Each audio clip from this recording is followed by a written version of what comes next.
The shrill cry tore through the dry morning air of Ndongo Village, echoing across the cracked clay paths where the red dust clung stubbornly to every footstep.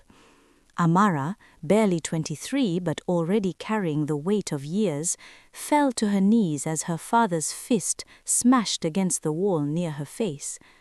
Her mother's absence had left a hollow in her home that neither time nor prayers could fill, and her father, Bale, once a gentle farmer, had drowned his grief in fermented palm wine until kindness evaporated from his eyes. Beside him stood Mamikena, his new wife, her face twisted in cruelty, arms crossed as though Amara were a disease she had to endure. The villagers peered cautiously from behind their fences, whispers caught in their throats, paralyzed by fear of Bale's wrath. Amara's broom had splintered under her grip, yet she did not move, her heart hammering, realizing that this morning could mark the beginning of an unknown fate, and for the first time she felt powerless to stop it. The home in Ndongo Village was not a sanctuary but a cage painted in shadows. After her mother's death 5 years ago, Amara had known only hardship. Long days harvesting millet in the scorching sun, nights spent scraping rice from pots, and endless commands that left her body bruised and her spirit frayed. Bale had once laughed at her small jokes, praised her careful hands, but the wine had corroded his heart, and Mamikena despised her with a meticulous cruelty. Each day began with exhaustion and ended in despair. Neighbors whispered pity behind reed walls, but fear silenced them. Amara had learned to move like the wind, quiet, unnoticed, resilient. She had survived hunger, scorn, and violence, but deep inside, beneath the fatigue and humiliation, a stubborn spark of hope refused to die. Though her world had become narrow and cruel, the thought of a life beyond Ndongo Village sometimes whispered to her, fragile as a passing breeze. One dry afternoon, a young man named Jelani arrived in Ndongo Village.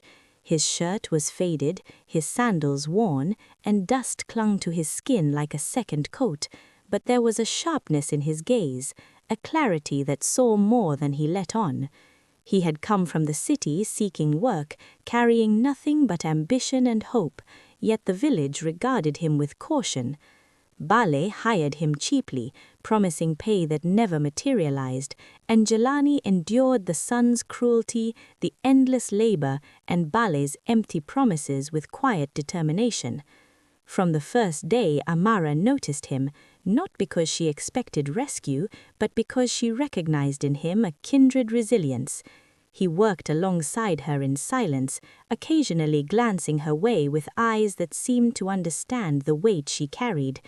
And though words were few, something in his presence whispered that the world beyond Ndongo might not be entirely cruel. The breaking point came one blistering afternoon when Jelani approached Bale, demanding wages he had earned for months. The man's beard bristled as he surveyed the field. Then, with a wicked grin, his gaze fell on Amara, sweeping the courtyard under the relentless sun. "Take her instead," Bale said with casual cruelty, as if bartering her like a sack of grain.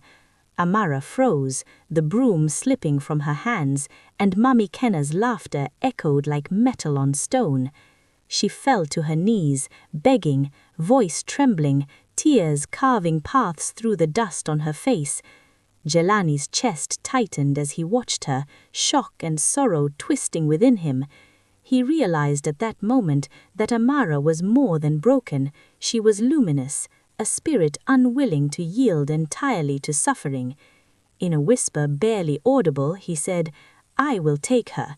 And with that, a door opened in their lives, one that led away from despair toward uncertainty and perhaps toward hope.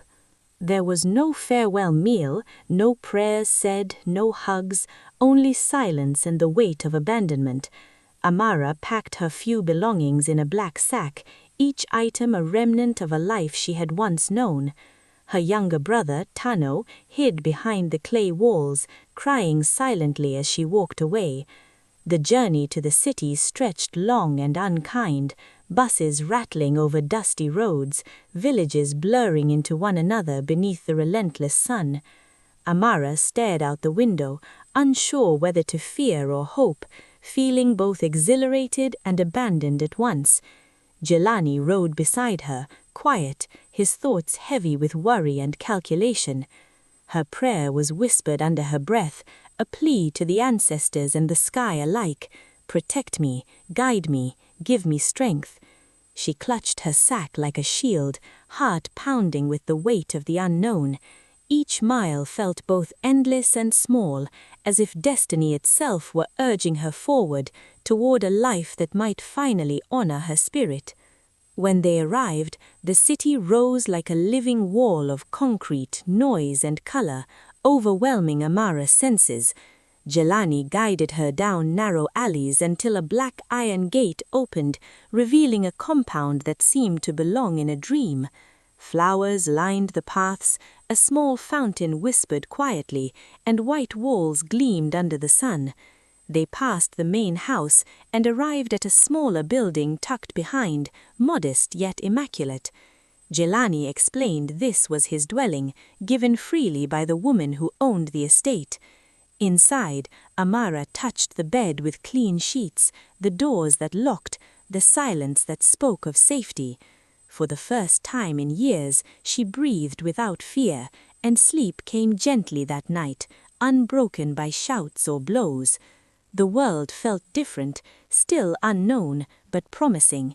Somewhere deep inside, a fragile hope began to bloom, untainted by cruelty, unshadowed by betrayal. Jelani treated Amara as an equal, with respect and patience. He cooked meals, spoke gently, and never demanded more than her consent. One evening she gathered courage to share her fears, the scars of her past, the terror of men who used power to dominate. Jelani listened without interruption, acknowledging her pain while promising safety, trust, and respect. He told her he had seen her strength long before the cursed bargain, and his heart had silently marked her for her courage and dignity. Amara's chest loosened. She did not love him yet, but she began to see that not all men were like her father. Trust, she realized, was fragile and rare, but with Jelani it had a chance to grow. For the first time in years, she allowed herself a quiet optimism, a delicate belief that kindness could exist even where cruelty had once ruled. The owner of the house, Madame Halima, was a woman whose presence commanded peace. She noticed Amara's humility, diligence, and intelligence as she moved through the estate, tending the small kitchen and learning the rhythm of domestic life. When the estate cook left to travel abroad, Madame Halima offered Amara the position, recognizing her potential. Amara wept openly, gratitude spilling through tears she had long held back. She revealed her dream, to return to school, to learn beyond survival, to rise beyond her past. Madame Halima embraced her warmly, praising her courage. For the first time, Amara understood that life could offer opportunity as a reward for resilience, not merely for birthright or beauty. This was a step, small yet profound, toward independence, learning, and dignity. Then came Seifu, Madame Halima's son, whose charm carried a subtle threat. He entered the kitchen boldly, his eyes assessing, his words dripping with flattery and mischief. He felt instinctively that he was dangerous in his ease, like a snake coiled in sunlight. Over days he tested her boundaries, offering wealth, education, and influence in exchange for herself, trying to entice her away from Jelani. Amara resisted with calm and measured dignity, standing firm in her loyalty. Seifu's laughter turned sour when he realized that respect and love could not be bought. Amara's heart hardened against his advances. She would not trade integrity for luxury, nor abandon someone who had treated her with humanity and trust. choice, though difficult, strengthened her resolve and marked the first true act of power she had taken for herself. Amara confided in Jelani, and he felt a flash of protective anger, but they chose calm over confrontation, praying together in the small room, asking for courage and guidance.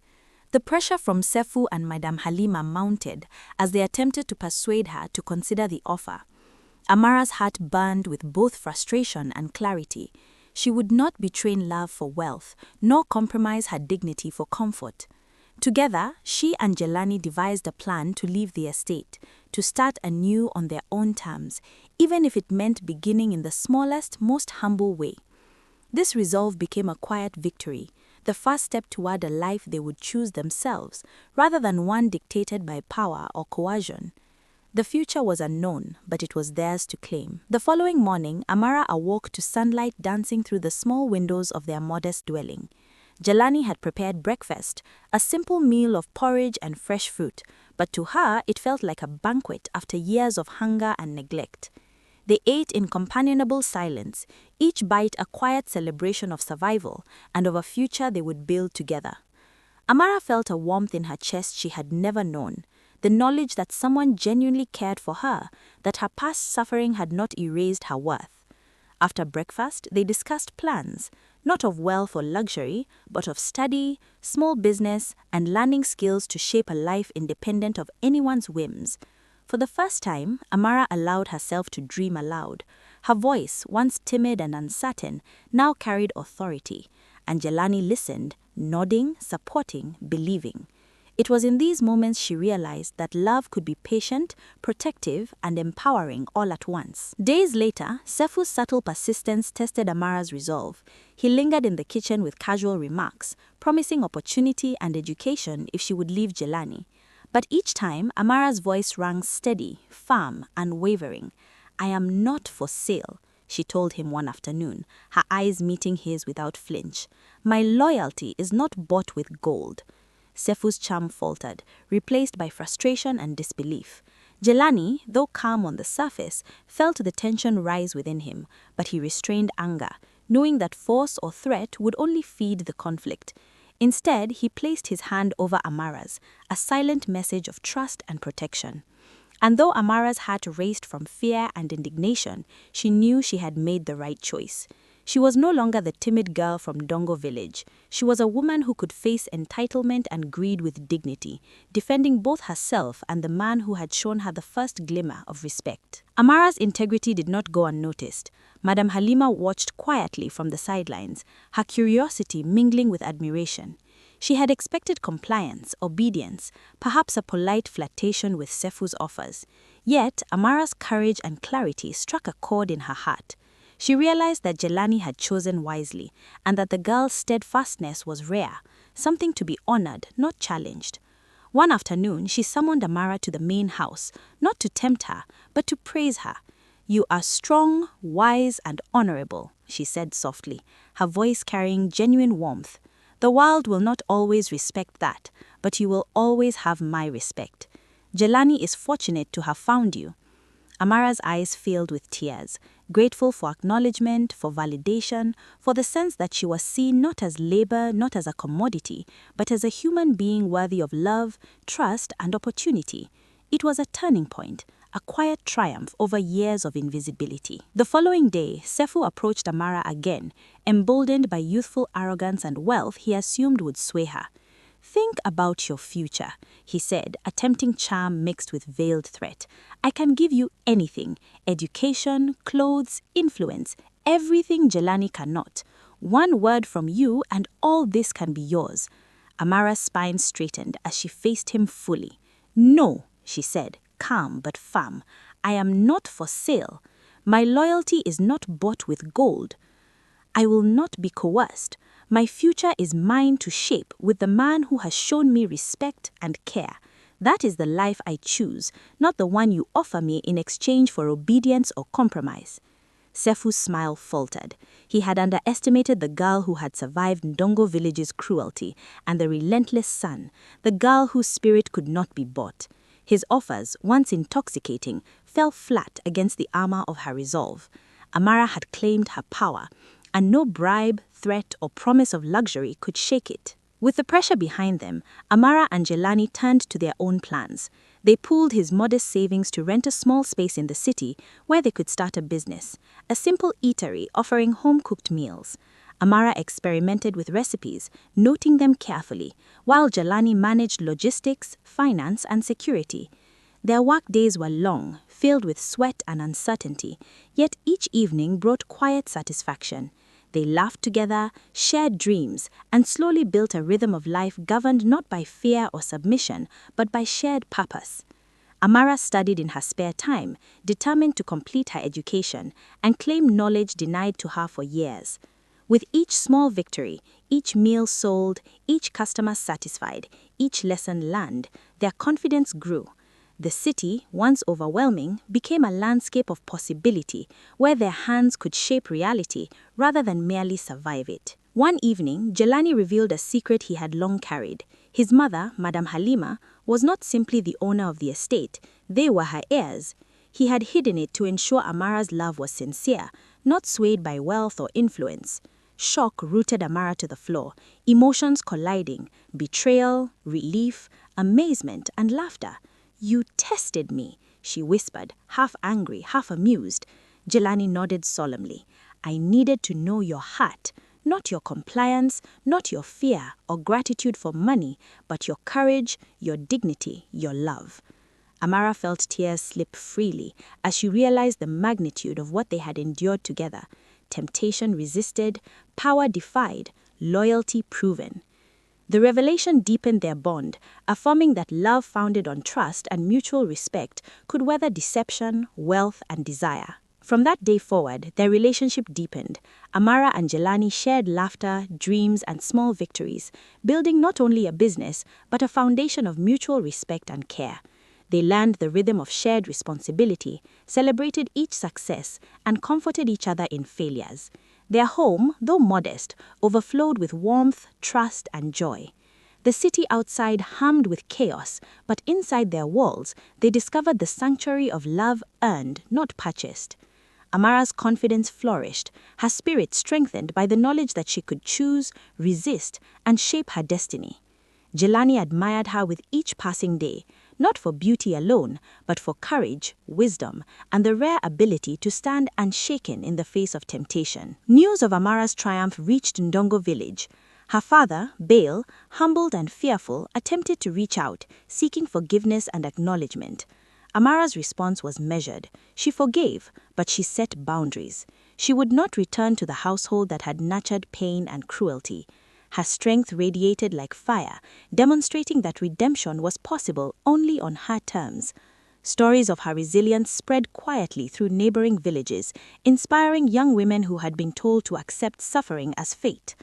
Amara became a living testament to endurance, wisdom, and the transformative power of respect and love. She had left behind the shackles of her childhood, creating a life defined not by suffering, but by choice, agency, and the courage to stand firmly for one's values. Years passed, and Amara completed her education, becoming a skilled healer, a scholar in the art of medicine. Jelani continued building their business, turning it into a thriving enterprise that offered opportunity to many who had little. Together, they cultivated a life of modest luxury, yes, but more importantly, a life full of love, respect, and mutual admiration. Their union was not a product of convenience or wealth, but of deliberate choice, of a shared history of struggle and triumph. The girl once sold as a commodity had become a queen in her own right, shaping her destiny with determination, intelligence, and a heart that refused to bend to coercion.